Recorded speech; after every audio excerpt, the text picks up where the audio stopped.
দেখেন তো এই গাছটা মোটামুটি গড় উচ্চতা হবে এই পর্যন্ত যদি ধরি তাহলে হচ্ছে 3.5 থেকে 4 ফিট। এবং আমরা যখন এগুলো বেশিরভাগ গাছ এখানে যেগুলো আছে মোটামুটি প্রায় সব ধরনের গাছগুলোই কিংবা সব গাছগুলোই 3 থেকে 4 ফিটের মধ্যেই সীমাবদ্ধ এবং প্রচুর পরিমাণে আমের মুকুল আসছে। এগুলোর বয়স গড়ে 2 থেকে 4 বছর পর্যন্ত বয়স হতে পারে। এখন বিশেষ করে যারা আম চাষ করেন, আপনারা কি আসলেই লাভ করতে চান?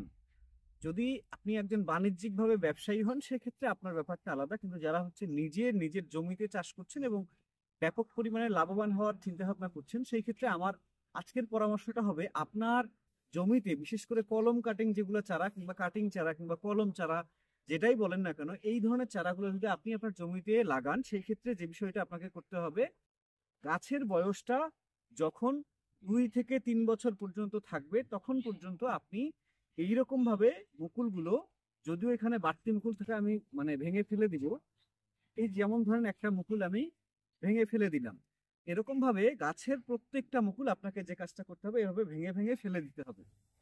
এখন আপনাদের মনের মধ্যে প্রশ্ন আসতে পারে, আমি কেন এই জিনিসটা ভেঙে ফেলে দিব? যেহেতু আমার গাছ মুকুল আসছে তার মানে হচ্ছে ফল তো নিশ্চয়ই হবে, আমি যদি সঠিকভাবে যত্ন নিই। প্রথমত যে বিষয়টা হচ্ছে গাছটা এখন পর্যন্ত দেখেন পরিপূর্ণভাবে বিস্তার করতে পারে নাই, ডালপালা খুব বেশি আসে নাই। প্রথমত যে কাজ করতে হবে আপনাকে, গাছের প্রুনিং করতে হবে। গাছটা যখন মোটামুটি একটু বড় হবে সেই ক্ষেত্রে আপনাকে গাছের ডালপালার একটা অংশ কেটে দিতে হবে যাতে পরবর্তীতে ওই জায়গা থেকে আরো বেশি পরিমাণে ডালপালা হয় এবং গাছটা মোটামুটি স্বাস্থ্যবান হয় এবং পরিপূর্ণ সুস্থ একটা গাছ থাকে। ঠিক সেরকম ভাবে আমি যদি একটু দেখাই, আপনি ক্যামেরাটা আপনার পাশের গাছটাতে একটু দেখান তো। এই যে আপনারা গাছটা দেখতে পাচ্ছেন, এই গাছটা কিন্তু মোটামুটি সুন্দরভাবে প্রুনিং করা এবং হাতে কোনো দুই একটা হয়তো বা মুকুল আসছে এই গাছটাতে। এখন এদিকে একটু নিয়ে আসেন, ওই যে গাছটা আমি এখন দেখালাম ঠিক সেই গাছটাতে কিন্তু ডালপালা একটু বেশি আসছে এবং আশা করছি পরের বছর সেখানে যেহেতু ডালপালার পরিমাণটা বেশি আছে তার মানে মুকুলও বেশি আসবে এবং গাছটা মোটামুটি স্বাস্থ্যবান হচ্ছে। এই কারণে পরবর্তীতে ওখানে কিন্তু মুকুল সংখ্যা বাড়লে, যেহেতু গাছটা সুস্থ থাকবে, মুকুল সংখ্যা বাড়লে আমের সংখ্যাটা বেড়ে যাবে। এই কারণে আপনি যদি প্রথম থেকে 1 বছর 2 বছর কিংবা 3 বছর বয়সে আপনি যদি সেখান থেকে আম সংগ্রহ করতে চান সেক্ষেত্রে কিন্তু মুকুল যখন আসবে তার মানে হচ্ছে গাছটার কিন্তু বেশিরভাগ খাবার মুকুলটা খেয়ে ফেলে। এখন মুকুলটাই যদি বেশি কিছু খেয়ে ফেলে তার মানে আপনার গাছটা স্বাস্থ্যবান হচ্ছে না। এই কারণে আপনি পরবর্তীতে হয়তো 2-4 বছর বা 5 বছর পর্যন্ত আপনি মোটামুটি ভালো ফলন পাবেন, কিন্তু একটা সময় গিয়ে আপনি কিন্তু ভালো ফলন পাবেন না।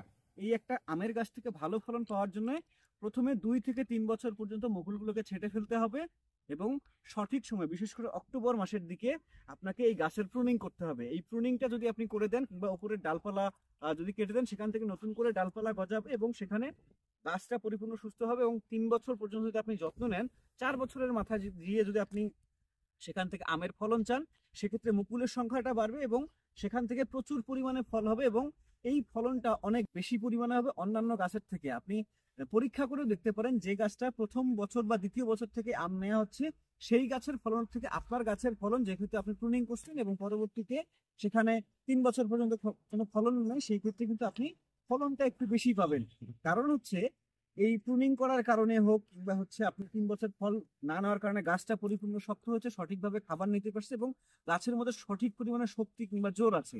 এবং যদি আপনি প্রথম থেকে ফলন নেন 4 থেকে 5 বছর ভালো ফলন পাবেন, আর যদি 3 বছর পর্যন্ত আপনি ফলন না নেন সেই ক্ষেত্রে কিন্তু এই গাছটা থেকে অনেক বেশি পরিমাণে ফলন পাবেন 10 থেকে 12 বছর পর্যন্ত। তারপরে হয়তো গিয়ে কিছুটা কমবে, কিন্তু যদি আপনি প্রথম থেকেই ফলন নেন সেক্ষেত্রে আপনি 5 বছর পরে আপনার ফলনের পরিমাণটা কমে যাবে। এই জন্য আপনি সবসময় চেষ্টা করবেন আম গাছ যদি আপনি কলম চারা লাগান সেই ক্ষেত্রে আপনাকে 2 থেকে 3 বছর পর্যন্ত, আমি আবারও বলছি 2 থেকে 3 বছর বয়স পর্যন্ত আপনাকে মুকুল আসলে সেই মুকুলটাকে ভেঙে ফেলে দিতে হবে যাতে ওই গাছের পরিপূর্ণ খাবারটা গাছটাই নিতে পারে এবং সেপ্টেম্বর বা অক্টোবর মাসের দিকে প্রুনিং করে দিতে হবে যাতে ডালপালা একটু বেশি পরিমাণে গজায়। তো আগামী ভিডিও পর্যন্ত ভালো থাকবেন। আসসালামু আলাইকুম।